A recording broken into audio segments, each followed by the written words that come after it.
அனைவருக்கும் வணக்கம். சற்று முன்பு தமிழக அரசு இன்று வெளியிட்டுள்ள 19 முக்கியமான அறிவிப்புகள் என்னென்ன என்பதை பற்றி தான் நம்ம இந்த வீடியோவில் டீட்டெயிலாக பார்க்க போகிறோம். ஸோ முடிந்த அளவுக்கு இந்த வீடியோவை ஸ்கிப் பண்ணாமல் முழுமையாக பாருங்கள். இந்த வீடியோக்குள்ளே போகிறதுக்கு முன்னாடி இந்த வீடியோக்கு ஒரு லைக் பட்டனை ப்ரெஸ் பண்ணிடுங்க. நீங்கள் இது வரைக்கும் என்னோட சேனலை சப்ஸ்கிரைப் பண்ணாமல் இருந்தீங்கன்னா மறக்காமல் சப்ஸ்கிரைப் பண்ணிக்கோங்க. கூடவே அந்த பெல் சிம்லையும் மறக்காமல் கிளிக் பண்ணிக்கோங்க. சரி, வாங்க இப்போ நாம் வீடியோக்குள்ளே போகலாம். முதல் அறிவிப்பு: முதலமைச்சரின் தாய்மானவர் திட்டத்தின் கீழ் 65 வயதிற்கு மேற்பட்ட முதியோர் மற்றும் மாற்றுத்திறனாளிகளின் இல்லத்திற்கே சென்று பொது விநியோக திட்ட பொருட்கள் விநியோகம் செய்யப்பட்டு வருகின்றன. இந்த நிலையில்தான் ஜூலை மாதத்தின் 4 மற்றும் 6 ஆகிய தேதிகளில் நியாய விலை கடைகளின் விற்பனையாளர்கள் அத்தியாவசிய பொருட்களை வீடு தேடி விநியோகம் செய்ய உத்தரவிடப்பட்டும் உள்ளது. முதலமைச்சரின் தாய்மானவர் திட்டத்தின் கீழ் பயன்பெறும் முதியோர் மற்றும் மாற்றுத்திறனாளிகள் இந்த திட்டத்தை தவறாமல் பயன்படுத்திக் கொள்ள வேண்டும் எனவும் தெரிவிக்கப்பட்டுள்ளது.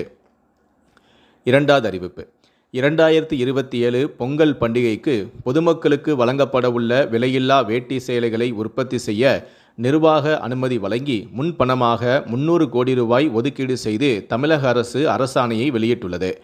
பயனாளர்களுக்கு வழங்க 2,27,00,000 வேட்டிகளும் 2,27,00,000 சேலைகளும் கொள்முதல் செய்ய திட்டமிடப்பட்டும் உள்ளது.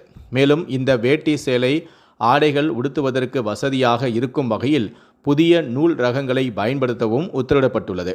புதிய ரகத்தில் தயார் செய்ய அரசுக்கு 642 கோடி ரூபாய் செலவாக வாய்ப்புள்ளதாக தகவல்களும் வெளியாகியுள்ளன. மூன்றாவது அறிவிப்பு: வார விடுமுறை நாட்களை முன்னிட்டு தமிழகம் முழுவதும் 1475 சிறப்பு பேருந்துகள் இயக்கப்படுகின்றன.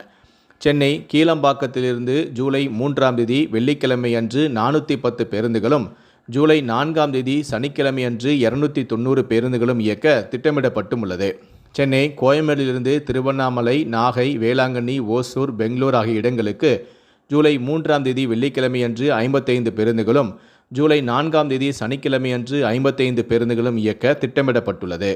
மேலும் பெங்களூர், திருப்பூர், ஈரோடு மற்றும் கோயம்புத்தூர் ஆகிய இடங்களிலிருந்தும் பல்வேறு இடங்களுக்கும் 200 சிறப்பு பேருந்துகளும் இயக்க திட்டமிடப்பட்டுள்ளது. மாதவரத்திலிருந்து 3 மற்றும் 4ஆம் தேதிகளில் 20 பேருந்துகளும் சிறப்பு பேருந்துகளாக இயக்க திட்டமிடப்பட்டுள்ளது. மேலும் ஞாயிற்றுக்கிழமை சொந்த ஊர்களிலிருந்து சென்னை மற்றும் பெங்களூருக்கு திரும்ப வசதியாக பயணிகளின் தேவைக்கு ஏற்ப அனைத்து இடங்களில் இருந்தும் ஜூலை 5ஆம் தேதி ஞாயிற்றுக்கிழமை அன்று 445 சிறப்பு பஸ்கள் இயக்க திட்டமிடப்பட்டுள்ளது. நான்காவது அறிவிப்பு: வடமேற்கு வங்கக்கடல், அதனை ஒட்டிய வடக்கு ஒடிசா, மேற்கு வங்க கடலோரத்தில் காற்றழுத்த தாழ்வு பகுதி உருவாகியுள்ளது என வானிலை ஆய்வு மையம் தெரிவித்துள்ளது. 3ஆம் தேதி கோயம்புத்தூர் மாவட்டத்தின் மலைப்பகுதிகள், நீலகிரி மற்றும் தேனி மாவட்டங்களில் ஓரிரு இடங்களில் இடி மின்னல் மற்றும் பலத்த காற்றுடன் மணிக்கு 30 முதல் 40 கிலோமீட்டர் வேகத்தில் கூடிய கனமழை பெய்யக்கூடும். ஏனைய மேற்கு தொடர்ச்சி மலை மாவட்டங்கள் மற்றும் வட தமிழகத்தில் ஓரிரு இடங்களில் இடி மின்னல் மற்றும் பலத்த காற்றுடன் மணிக்கு 30 முதல் 40 கிலோமீட்டர் வேகத்தில் கூடிய மிதமான மழை பெய்யக்கூடும்.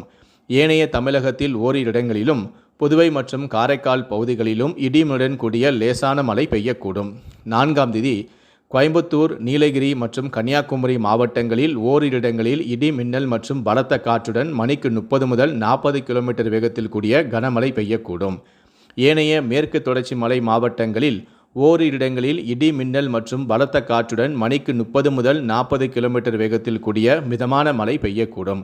ஏனைய தமிழகத்தில் ஓரிரு இடங்களிலும் புதுவை மற்றும் காரைக்கால் பகுதிகளிலும் இடியுடன் கூடிய லேசான மழை பெய்யக்கூடும்.